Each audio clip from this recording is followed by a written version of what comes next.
Hello, and welcome to the annual WriteHive conference. This year is packed with a ton of great sessions for writers, writing professionals, and the publishing industry. WriteHive is a nonprofit serving the writing community with free and inclusive resources, events, programming, connections, and more. The 2026 conference brings you this session, Authors as Reviewers and Book Bloggers. We've got four wonderful panelists for this. So I'd like to have each of you introduce yourselves and give a visual introduction as well. And I'm going to start with Michael, then Nicholas, and then Nuhaa. So Michael, go take it away.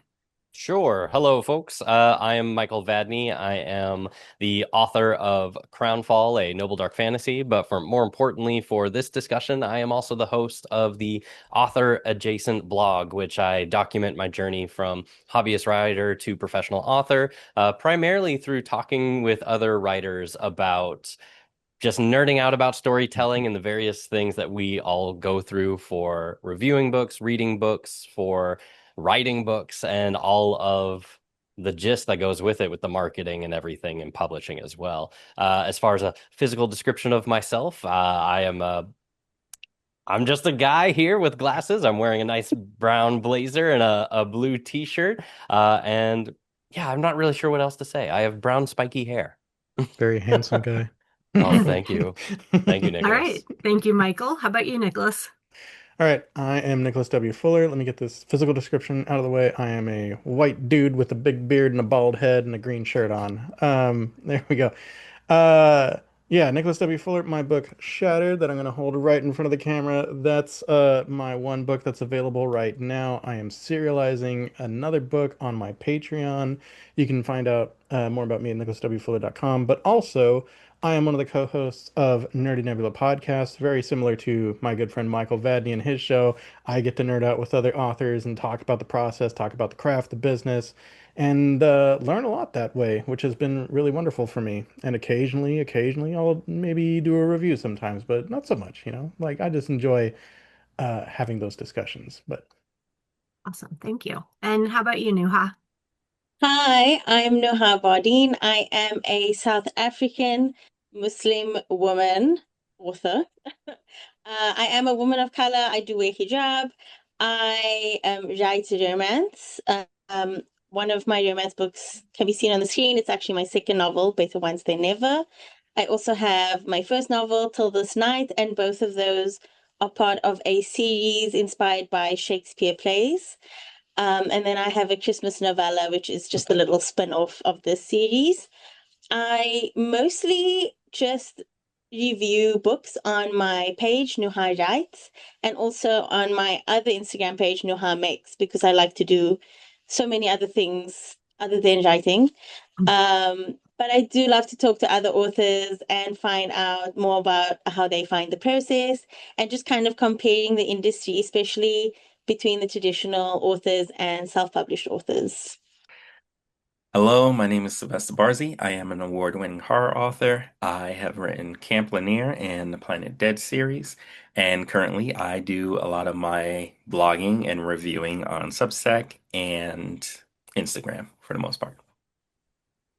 Thank you. And my name is Dawn Vogel. I am a white femme presenting person wearing glasses and a black t-shirt. I'm also an author and a book reviewer. So I'm looking forward to talking with our panelists about their reviewing and book blogging. And let's go ahead and get started with that. How did you start to make huh. reviews or a book blog? Well, mostly I think I really got started because I'm big into movies. So I tend to watch a lot of movies. So most of my reviews were about movies for a while. And when I started my writing career and really started putting out books, it kind of made more sense to transition because, yeah, everybody watches movies and stuff, but people who are following me are strictly here for my writing.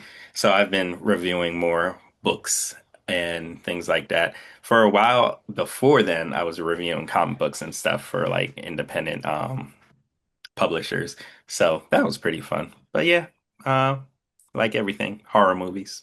That's what got me here. Nice. Boy, It's been a few years, so it's all a blur, you know. But I remember I kind of picked up the pen again to start writing again when my daughter was born, and she wanted to be held all the time, and it got me reading a lot more on my Kindle because I could hold her and I could flip pages on the Kindle. And as I was reading, I'm like, I want to write. So like that happened in 2021, and it was kind of I built a little in-person writing group, and I was trying to get more and more invested in the community. And I started doing a couple little booktube videos. One where I was doing like a recap of a series. I did like one or two that were reviews. I was, trying to kind of find my way. But after a short bit, I discovered the thing that I really had the most fun with was doing author interviews, not necessarily like the thing that gets the most views out of anything that you could do on YouTube, but it's like it was for me the most fun. I would get to talk with other authors. I've talked with authors from Portugal and a Greek author and a lot of Australians and Canadians and Americans, but also an Egyptian dude that I never would have had the opportunity to talk to these people like at a coffee shop in my town. So it's been a delight, like just connecting with these people and nerding out about, this writing process that we love. What about you, Nuha? So similar to Nicholas, I started reading again when my son was born, and also finding it so easy to just read ebooks because you could just have your phone with you all the time. And I started talking to my friends about it, and we all kind of got back into reading at the same time. And then having access to social media um, was so different to when we were reading when we were teens, because you wouldn't be able to reach out and tell this author, I love your work, it's amazing, or post about it and write your review so that they would see it and see how much their book meant to you. Um, and that was just, it was so fun for me because I got to tell these people that their stories had such a big impact on my life, or I found their stories to be so comforting at a time that was quite hard. And that just got me back into reading, which then got me into writing. Cool. And what about you, Michael? For myself, I started the author adjacent podcast because I wanted a platform where I could start giving back to the book community and also participating in the book community in a way before I had a book existing. And I thought this was an interesting way to start introducing myself to people so that they would know, like, hey, I'm Michael Vadney. I talk about books and stuff like that. And then I started writing more and more reviews because in my personal opinion, I think reading and analyzing other people's writing is like the second best way you can improve your writing. The first being obviously sit down and write. You have to do that. But then I was doing reviews about every book that I read throughout the years. And then eventually I was reached out to by, I probably should have mentioned this in the introduction, by fanfiaddict.com. It is a sci-fi fantasy and horror book review website where they just have a large group of people who are reviewing books and putting up articles on there. And I got invited to join them to start putting my articles up there and my reviews up there. And now I continue to do so. I get roughly, my goal is always like 50 books a year. I don't always make it, but I try to get that many so that I can get that many reviews out onto both Goodreads and Fanfi Addict to kind of just give back to the community, try to improve my own writing, and just participate in a way that doesn't wholly rely on I have so many books because I only have one. Yeah. Shout It's out great Fanfi how Attic. Also awesome.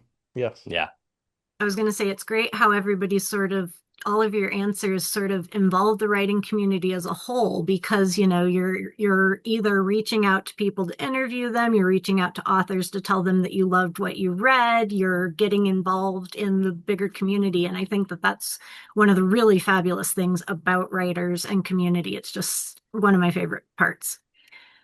All right, absolutely. so Nuha, we'll have you start with this next question, which is how do you manage your time between writing and blogging, reviewing, creating Instagram or whatever sort of things you're creating? That's actually one of the hardest things, balancing reading with what I'm currently writing, because obviously each thing takes time away from the other. Over the last, I think, 2 years, I have um, mostly listen to audiobooks because it's the only way that I can get through my reading challenges every year. But I will say that I do enjoy them. And so, like Michael said, reading is such an important way to learn the craft, learn the stories, the genres, and then also just finding that community in the specific genre that I'm writing. So I kind of try to make sure that I'm still keeping up to date or supporting authors when they do have new releases so that I can balance both my writing and then also making sure that I'm not falling behind. And that I'm still, there and I'm not just talking about my books all the time. Yeah. How about you, Michael? I would say it can be challenging. There's always so many things that are going to be pulling at your time, and just being an author by itself, whether you're indie or traditional, is a very time-consuming thing. And there's a lot of different paths that you can really invest your time in to both promote yourself and to further your writing. But ultimately, at least for me personally, everything that I do with author adjacent, with the reviews, with a lot of things that I do in the book community, it's all supposed to funnel into the writing. Like if I am not writing, if I'm sacrificing all of my writing time to do all this other stuff, then I feel like I've done it wrong. Because the whole point I'm doing all these things is to learn from all these people, to improve my craft, and to create stories that I hope people will enjoy. So I definitely try to remember that the priority is I'm trying to be an author, to write books, and to share stories with people. I get the added benefit that I get to enjoy other people's stories because to be a good writer, you have to be a reader. I feel very strongly on that. But I need to constantly be reminding myself to not cannibalize my own goals here in order to do everything I can into the writing community. You have to protect yourself, you have to protect your time. Otherwise, you're just going to burn yourself out helping other people and promoting other people. And you should do those things. Like creating the friendships that I've made in the community has been very rewarding. We're all here trying to achieve this dream that we all feel very strongly about. And it's okay to come into the community going like, hey, we're all trying to do this. We're all trying to get to this place, but you have to protect your time while still balancing out that I want to drop a review here. Oh, I have a friend over here who's doing a book tour. I would like to try to get him onto the show so I can talk to him about his new book and help him. Yeah, you really just have to protect your time and just know what your priority is and not be, I don't know, I'm not going to curse, but don't be a jerk about it. Excellent. How about you, Nicholas? Man, how do I balance my time between writing and the show?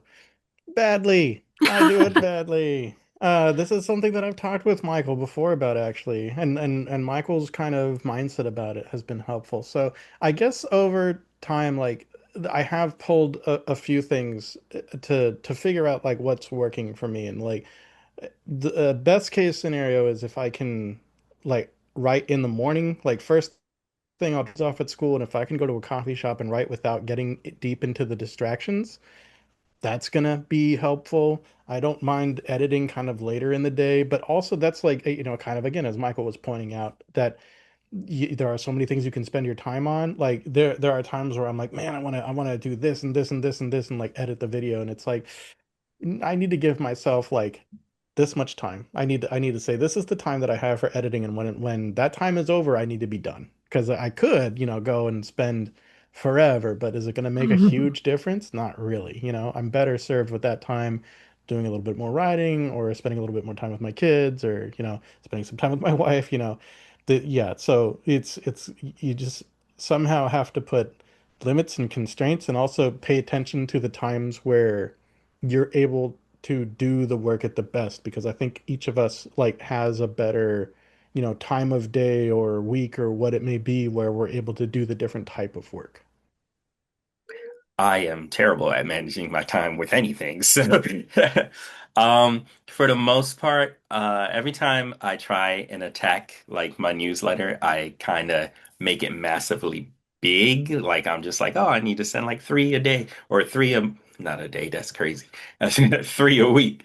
But I've decided that I'm just gonna do like Tuesdays, maybe every other Tuesday.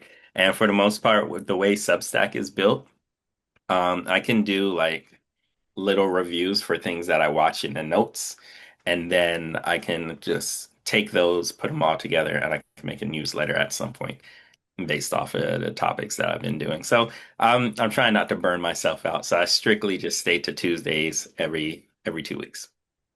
Nice. How has reviewing other written works changed the way you approach your own writing?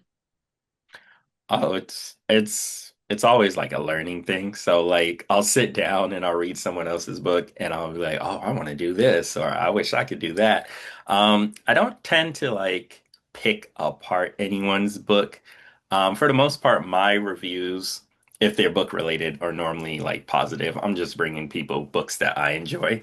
So I'm never like oh I could have did this better or something. I don't do that. For the most part, it just adds more things to my toolbox of writing, and sometimes I'll see something that I really like and I'll try and execute it in something I've written. Like I've done that with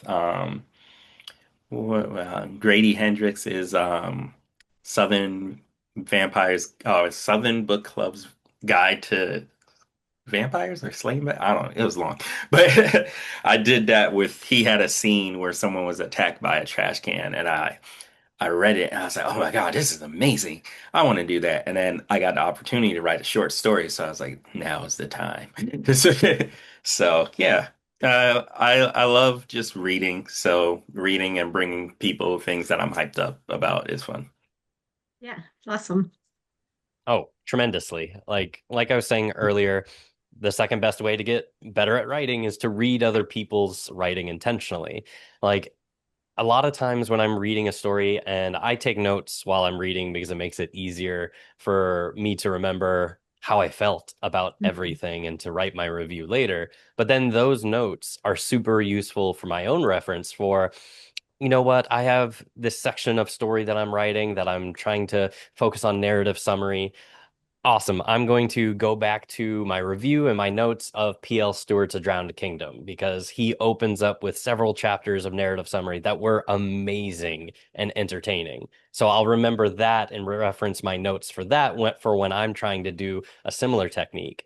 I'm going into a new project right now where I'm working on like the world building and the outlining, and I'm already looking at Will White's Cradle series of like, oh, I would really like to try to do action like this. So let me get my notes, let me get my review ready for that for when I'm trying to focus on that so I can try to capture that same feeling.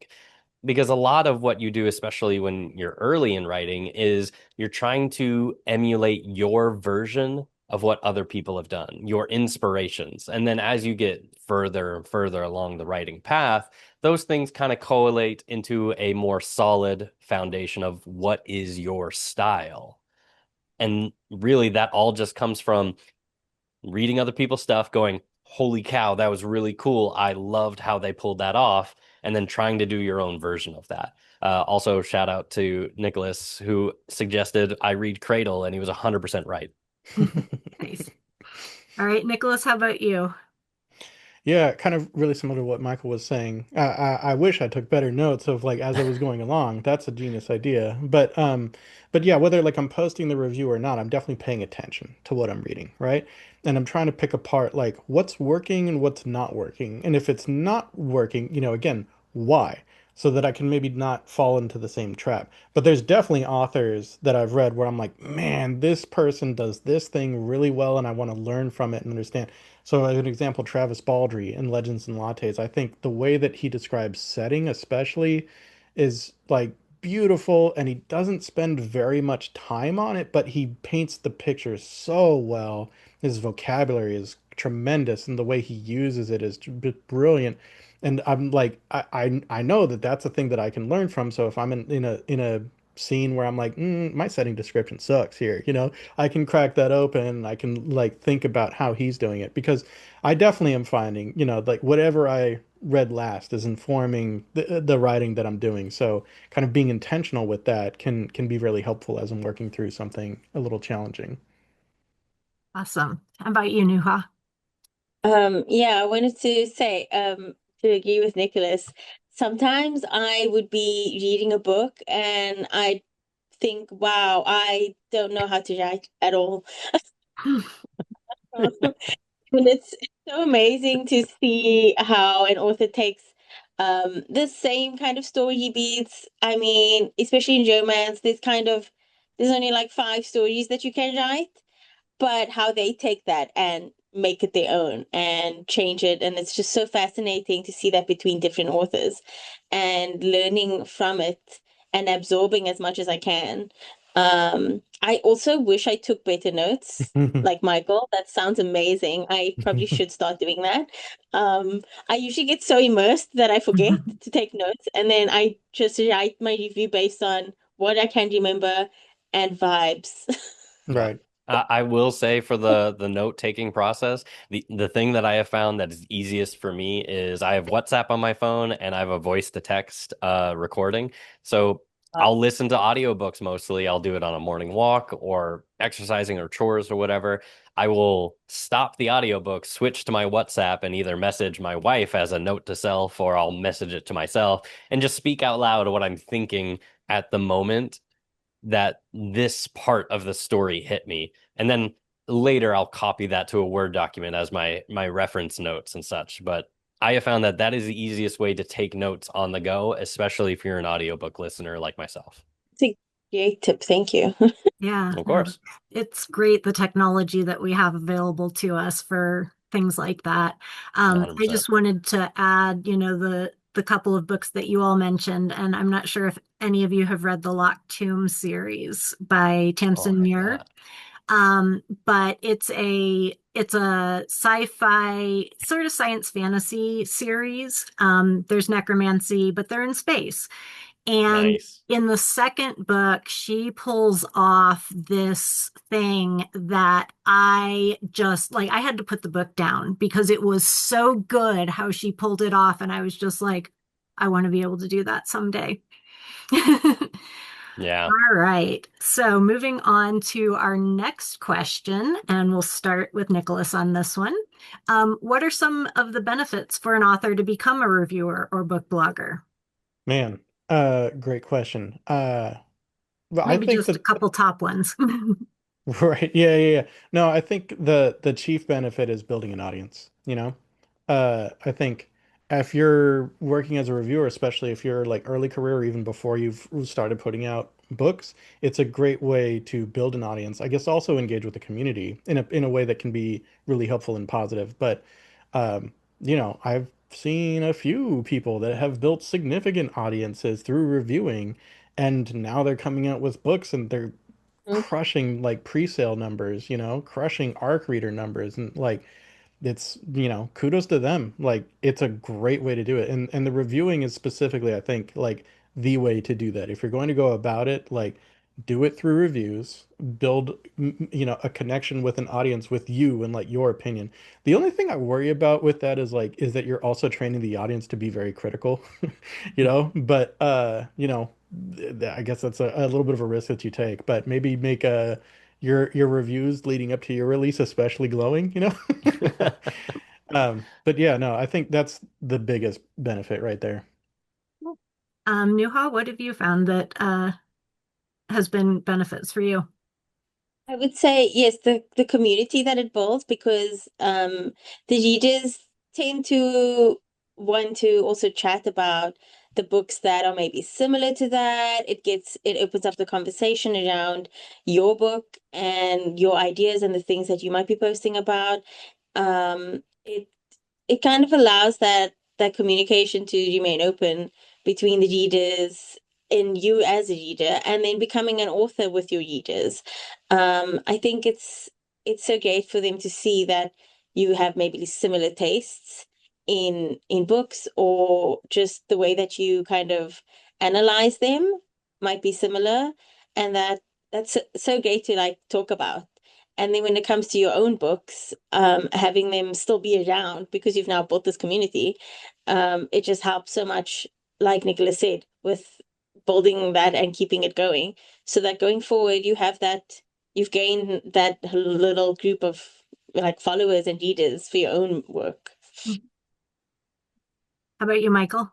Yeah, absolutely. And all the points that they were saying. I will also add to that, though, the networking opportunities that become available to you.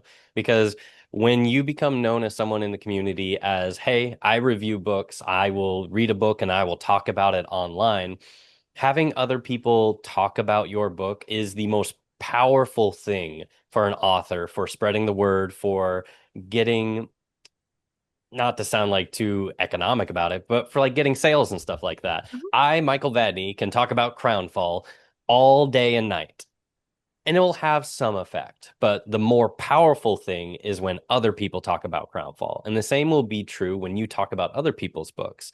And when you become known as someone that talks about other people's books, like Noah Brisk's reviews and stuff like that, or Devin from Bromantasy, people will flock to you because one, they want to hear your opinion on these books because they readers might not have people in their lives that they can talk about books because they're the only person that does it, but also authors will come to you because they want you to talk about their book. And because this is very much like a barter system within the community, usually if you are willing to help people and you put yourself out there to help people, people are willing to help you as well. And it's not a one-to-one or anything like that, but in general, I firmly believe that you get out of the book community as much as you put into it. Yeah, it's that idea of the a rising tide lifts all boats sort of thing 100%. where, help people on your way up and then they'll help the next people. And yeah, community, Yep. that's the big thing. Yeah, it's just constantly everyone reaching back one step to pull the person up with them. Yep. And it's just You a bet. whole chain of people doing. I think it allows you to build a community and insert yourself into the reader community because sometimes people suggest that you keep it separate, but you as an author are most likely a reader yourself and you are enjoying other people's books. So as long as you don't like make it kind of like just about you, and you're just engaging with other topics. Like for me, like I review a lot of horror and stuff, but I read more than horror, so it's nice to find other people who are into the same things I'm reading, and I can just talk about it and bloom. So I think it's a good way to just build your own community, insert yourself into other communities. And if you do want to give back and help those people around you, you can always review your friends or suggest them. If you don't want to review them, because you Right. don't want to do that, you can always just suggest them, like maybe at the bottom of your review and be like, oh, if you like this, maybe you should try. Yeah. Yeah, that's a great way to do it. Mhm. What are some common tips for starting peer review or starting a book blog? Honestly, just started. Like I feel like personally for me, I feel like I get into my head a lot about things and I feel like, oh, I need to have this perfect. I need to understand everything and da da da. Like with YouTube, that's why I don't have a YouTube channel. Because I'm just like, I need a perfect camera. I need to know how to edit and that. Just start. Just start. If you enjoy it, someone else is going to enjoy it. Make sure you're having fun. If it's getting to a point where it's like mentally draining, just step away. It might not be your wheelhouse, and that's okay. It's great. I like that. So I would say I, as an author now, if I had to tell someone how to go about it, especially if you are an aspiring author, Hmm. I wouldn't say lie, like never lie about how you're going to review or what you're going to say, but it's very tricky to be super honest in a review, especially if you criticizing the work in any way, because that does leave you open to the same, and people doing the same.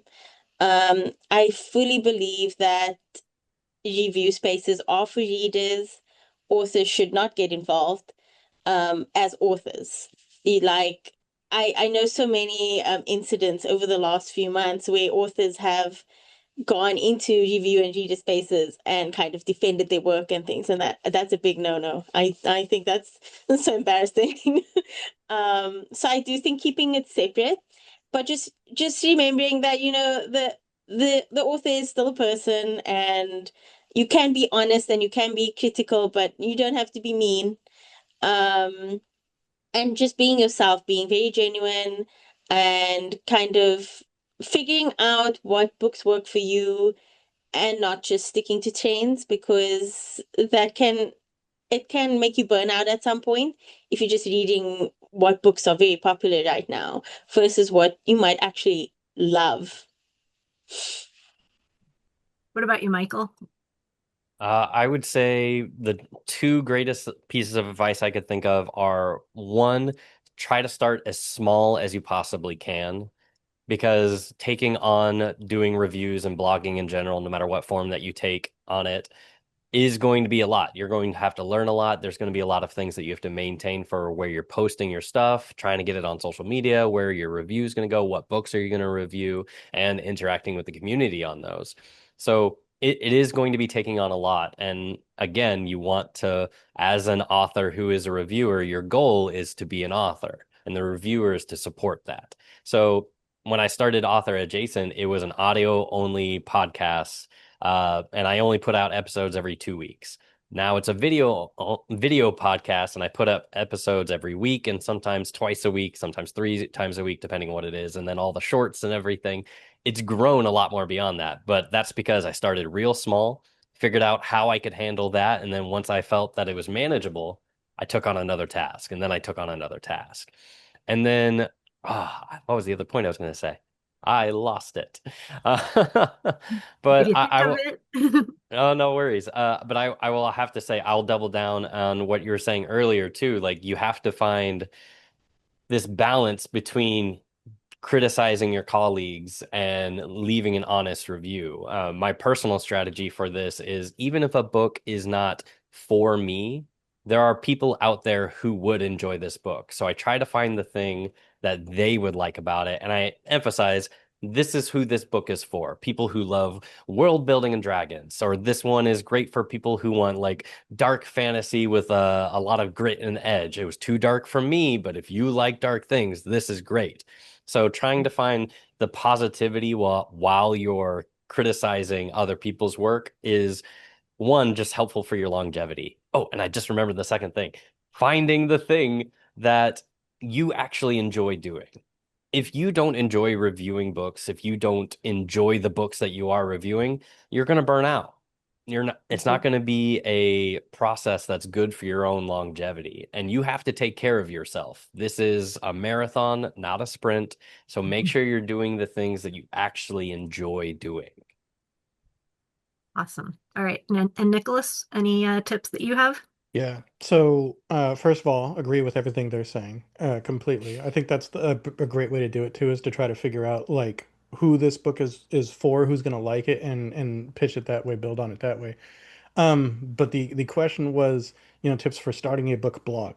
My tip would be probably not a blog. Probably you want to actually be on Instagram, maybe TikTok. I think those are the biggest, easiest places to grow your audience right now.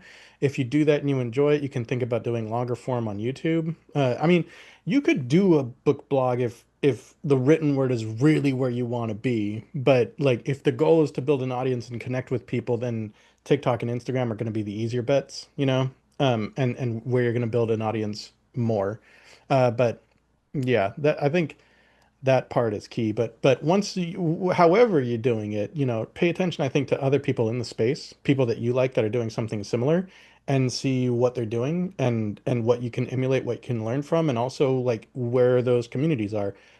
Michael mentioned Fanfiatic, great book blog, but also they have a community with a Discord server. They have, I guess, your podcast now, Michael, and the SFF Addicts podcast, both part of it. And so yeah, find these spaces where there's people that you think are cool doing things that you think are cool, and see, how you can connect with it.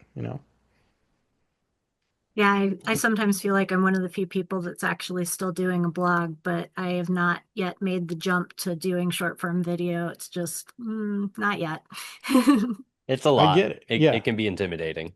And Definitely. blogs used to be where it was like a Oh few yeah. years ago, right? And things are gonna like 10 years from now, like it's definitely not gonna be book talk is not gonna be as big as it is now, just because that's the nature of the internet. Things change, right? But yeah, I mean, if you were starting today, that would be if the goal is grow a community and connect, I think that's the place I would focus on. Yeah, absolutely. All right. So then our next question, and we'll start with Michael on this one, is what are some mistakes to make or to avoid? Don't make the mistakes. What are the mistakes to avoid while making your book blog or other media? I will say it's pretty much going to be mostly the opposite of what I was saying for the benefits is one, trying to do everything all at once. Like I know there are a lot of obsessive personalities in the writing community. I have one as well, where you have this fancy, shiny new thing, and you're like, yes, I'm going to throw 110% into this thing and do everything all at once in the very first mile. And it's exhausting. Like it's going to be very exciting at first, and that's going to carry you through it. But eventually that's going to get tiring. It's going to wear you down. It's going to start eating up all the time that you would rather spend doing other things like your writing or having fun with your family and paying attention to the responsibilities that you have outside of all of this. Because most of us do have a day job, and this is our secondary job or third job, depending on how you want to order it. And you just have to make sure that you know what you're getting into. Just try to do that smallest bit so that you don't overwhelm yourself at the very beginning and then write it off as, oh, this is something I can never do. Definitely. All right. Nicholas, what about you?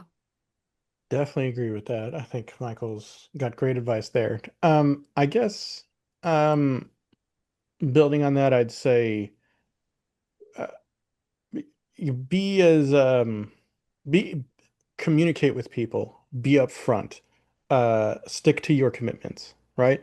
This is a small community ultimately. Like the book world, even though I'm meeting Nuha for the first time, like it's not the first time I've talked with Don or Michael, you know? So you're gonna build a reputation, and you want to definitely have a reputation for someone that follows through. If someone's giving you a book for review, or if someone wants to give you a book, if you know either it's not for you or you're not going to have time, be upfront with that. That's going to be really hard to do when you're a new reviewer. You're going to be excited for people wanting to give you books, but like you it's okay to be like, listen, I'm happy to accept the book, but like I'm gonna be honest with you, it may be a long time before I read it. Like people will sometimes still send you a book, especially if you have a big platform, but like they're going to appreciate that honesty, and that's important, particularly as you kind of keep going. But yeah, if you're just kind of be a good person, obviously. That's what we should all strive for. But it's important here. It's a very small community, and word will get around. Reputations get around. There's, yeah, yeah, for good and for bad. If you're not being a good person, So yeah. And what about you, Nuha? What mistakes would you want folks to avoid? I do agree both with Michael and Nicholas and what they've said. And then adding to that, I think one of the most important things is not trying to emulate someone else's platform, Mm. because eventually you're just going to run out of ideas and burn out. And sometimes people might be able to pick up on that. I feel the bloggers and the reviewers that I most enjoy are the people who are genuine, and you can see that they're doing this for the love of it, and maybe the platform or the way they're doing it is the most comfortable for them, and it shows. Like maybe like you said, Dawn, you don't particularly love the video format, and it would probably show if you did start trying that and you weren't super comfortable with it. And I feel like that's the most important thing. Just do what you are comfortable with and start from there. And as Michael said, start small. Don't try and take everything on all at once. Yeah, I think the authenticity and just like knowing your limits. It's really important when you're doing this sort of thing.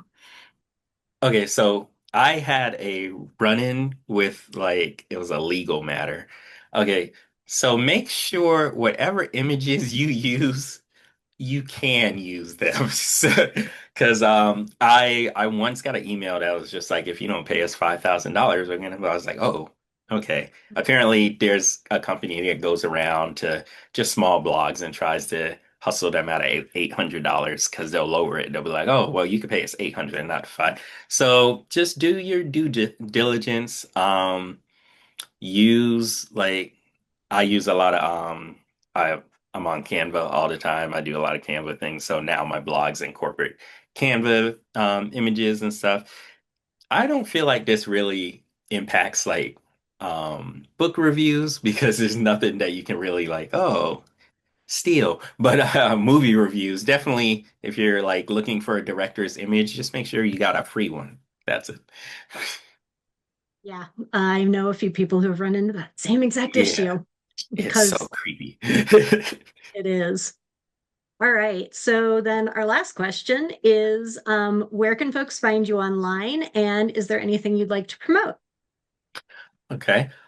So I am mostly on Instagram and Threads. You can find me at Sylvester Barzey, and that's my handle for all social media. I might not be on all social media, but you can find me there.